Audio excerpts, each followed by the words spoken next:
ว่าคุกกี้สำหรับผลงานโน้ตที่เห็นให้หลายคนรู้จักดีก็คือ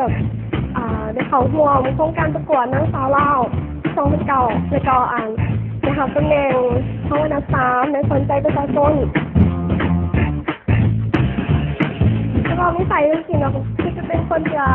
ค่อนข้างจะมักเลี้ยงวันลาเลิกเป็นคนเขียนงานแต่ก่อนที่ได้สำหรับปัจจุบันนี้ก็ยังไม่มีใครเนาะยังหาอยู่แต่คือว่ายังเปิดหับอยู่ว่าเปิดใจอยู่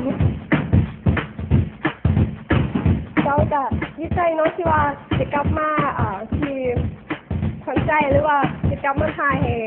ก็แล้วทางสนใจอีกครั้งหนึ่งก็รู้สึกดีใจหลายแล้วก็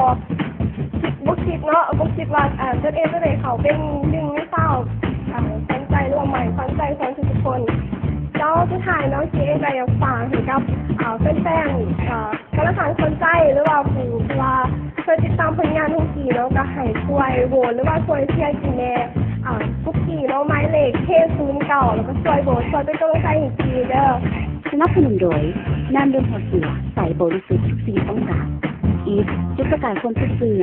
มิรินดาหลากหลายสีสันเครื่องปรุงคนมือสื่อการบินลาวอบอุ่นปลอดภัยใหม่ใส่ใจกับการบินลาวติดตามสาวและสาวที่ทอดกับไม้ควรจะสัก2ได้ที่ Facebook ควรใจแมกกาซีนและวารสารควรใจฉบับเด็กคุณค้า2012วารสารควรใจวารสารที่หู้ว่าสาวสมัยใหม่ยังถามต้องการ